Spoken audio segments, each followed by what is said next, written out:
Hey everyone, how you doing today? We got the lumberjack landlord with us today, Matt, and we're going to talk about something that I don't think I've talked about before, and that is really mindset. And this is really the recognition that maybe I didn't give mindset the appropriate due when I started. I think the first 5 years, so I want to talk about that. So first off, Matt, when I bring up mindset, what do you think of when I say that word? Yeah, and I think it's I think it's understanding that for me, it's being in a positive frame of mind and recognizing that I can't start in the corner office, Yeah. you know, and again, not to make that software guy analogy, but I started off in a cubby in the back room. Like that's the way it goes, right? That's where we Yeah. cut our teeth. Yeah. And I think it's the same thing for the real estate stuff. It's like I would do this stuff, at 10, 11 o'clock at night when my day finally calmed down from everything else, my job and dinner and, going to the gym. That's since sailed. But,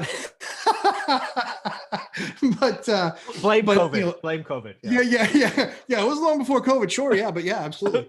But, doing that homework and that mindset of, you do so much of this work and you have to have the mindset very much of you're kind of, in the trenches doing the work. There's nothing fun or sexy about that. Yeah. It's ugly. It's ugly. It's making sausage. It's repetitive, right? Right. Yeah. Yep. It's a grind, but you're forming muscle memory and habits that are going to make you wealthy. And the mindset has to be, you have to be able to invest in something and you're investing in yourself. And so that mindset has to be positive of, I can't make the mission a win today, but I need to win today to win in the mission. Yeah. Yeah. Yeah. For me, my biggest mistakes early on were I let my accounting brain win the first 4 or 5 years.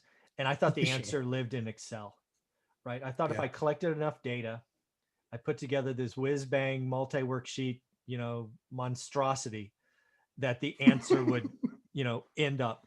And if you take what I had built then, which I've long since lost, I wish I still could find it and have what I have today, they're night and day. One is calculus and one is, second grade math. Cause I really do think the investment decision is simple. How much cash do I put in versus how much cash do I get out? That's right. And then I think people fool themselves and when they want to do mortgage pay down and appreciation and tax benefits from depreciation, all of those need to be treated as extras, right? Think about what you take out of your bank and what you put in your bank. All that other stuff is interesting, but only when you sell, in my opinion. Yeah. So easy a ninth grade dropout can do it. That before that Matt's a ninth grade dropout. Yeah, exactly. Yeah. A true story. I'm a ninth grade dropout. And that's what I loved, honestly, about the real estate. It was just math. Just math. Like I've been saying that for 25 years. It's just math. It's really just math. And like you said, there's those guys with, all these crazy layers, right? That they put on top of a deal. And hey, I'm not smack talking the layer guys. Get layered. Cool, whatever. Yeah. But you still have to start off with a good deal. Yeah. Well, that's it. I will smack talk them because I think I will. I don't give a shit. I think they are trying to make it overly complex for one of two reasons. One, they are trying to sell something by looking slick and complex. Or two, they have frozen by doing nothing. Sure. Because there are so many assumptions in spreadsheets like that right. Tweak one and the answer is do nothing. So neither outcome is very good. It is simply math. It is not that hard. And if you need 7 worksheets, just stop. It's the paralysis by analysis. Exactly. Yeah. Yeah. As you're doing your homework, as you're looking at, this is the type of property that I want to buy. This is what I'm going to look at every single night for 30 days. Mm-hmm. For me, it's just making that exercise and then, spending the time entering the data in on the first 30 days. And then every night spend just a couple minutes refamiliarizing yourself with the previous days worth of stuff. Exactly. The crazy thing is that, again, ninth grade dropout, but I loved that part. I loved it. I loved looking at that spreadsheet. I still do it every day. Me too. Every day. Now it's like 7 or 8 minutes, but every day you just never know when a deal shows up. It's so true. And the funny thing is it's like, I'm not sure if it's ever happened to you, but I have, done that homework and had that in the list and was like, yeah, that's all right. And then a couple of days later, when I went back to review stuff, I was like, I can't believe I missed that. Like, that's actually a really good deal. Yeah. And then I call my broker and he goes, why are you 4 days late? Yeah. What's up, buddy? And I'm like, I thought you looked I missed it the first time. P.S. Where were you in telling me this was a really good deal I shouldn't walk away from? Yeah. My phone works both ways, buddy. Yeah, exactly. So it was just, again, I think, from a mindset perspective, I think people have to recognize that, there's a lot of things that are really important to all of us that aren't sexy. There's nothing sexy about a car being put together on an assembly line. There's nothing sexy about, working in the meat shop, and doing all the work that you have to do there to make sure that, I have burger meat for my kids. Like, but it's what we have to do to prepare ourselves for that next step. And this one, more than any, is going to set up financial freedom for people. And who's to say that you get all of that without making some sort of investment? Yeah.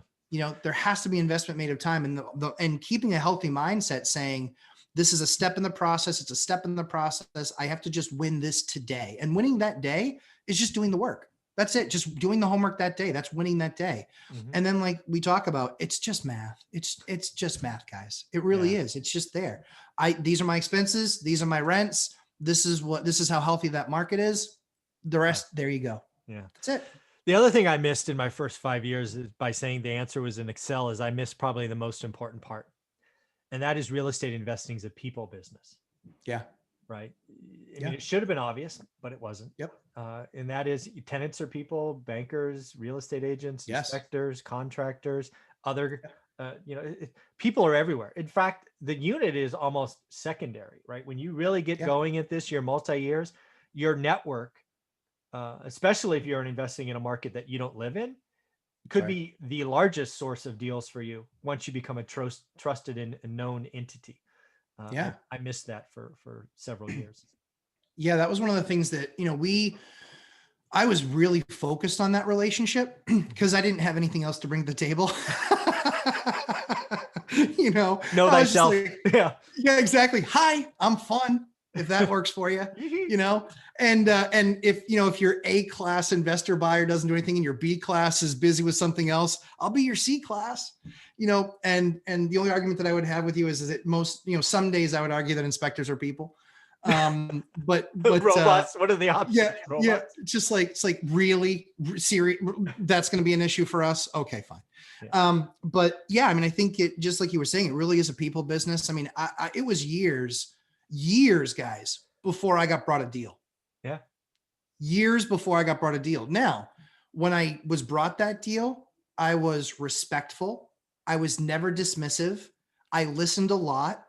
And then I did all my research. And then I showed them, this is why I like that deal. And let's move forward. And I still do that to this day. This is why this deal just doesn't fit me. But thank you so much for bringing it across my desk. I really appreciate it. Yeah, I'm glad you brought that up because, once you do get the deal flow coming in, not all of them will be great. That's right. Some of them will be off. Some of them, once you become known in the area, you will be a magnet, and it will start with a low current or whatever you call it, magnetism, but it will grow. But it only grows if you are respectful and take every opportunity as a teaching moment. Hey, thank you for buying the house, right location. Oh, by the way, I don't like 2 stories, or I don't want ones with pools, or whatever, right? Just that discussion so that the next time they're a little bit better because they already proven to bring you stuff. And oh, by the way, take them a lunch or, buy them a coffee, make sure they have a pleasant experience for bringing you a deal. Even if you say no, make it pleasant. You have to. They're people. If I was always bringing something to a guy and he goes, every single time, I bring him something first and he's like, yeah, way too expensive. Blah, whatever. Yeah. Like way too expensive. Dude, like, I get it. Everything I'm going to show you is way too expensive. Well, guess what? When you run into a guy like me or like Mike, who is willing to engage you, have the conversation, at least hear you out. Yeah. That's going to get you a much better shot at getting additional deals from them. But more importantly is, you might find out something in the process that makes that a better deal. It really, I mean, Mike, you hit it dead on with that mindset of it really being a people business, and spreadsheets important, but just like everything, it's people that are making these decisions. We won that last deal that we won because we treated them with respect. We were honorable in the process, and they had bigger, better numbers that were presented rather than us. but they knew with us, they knew we were going to close. Right. They knew we were going to help them in that process. And they knew that they could leave a few pennies on the table to do business with somebody that they knew could carry out and make sure that they hit their goals. Yeah. Because we were aligned. Yeah. So again, folks, tying episode 1 and 2 here with Lumberjack Landlord is, this really starts with doing the work, doing the math, understanding math. But as that may be 80% of the problem the first 90 days. But as you roll through that, as you have the muscle memory, as you're executing your 10 to 20 minutes, it will flip. That will become 20% almost routine. And then it becomes, what is your network? Who knows you? Who knows what you are looking for? And then you will never stop growing your network if you're doing this right.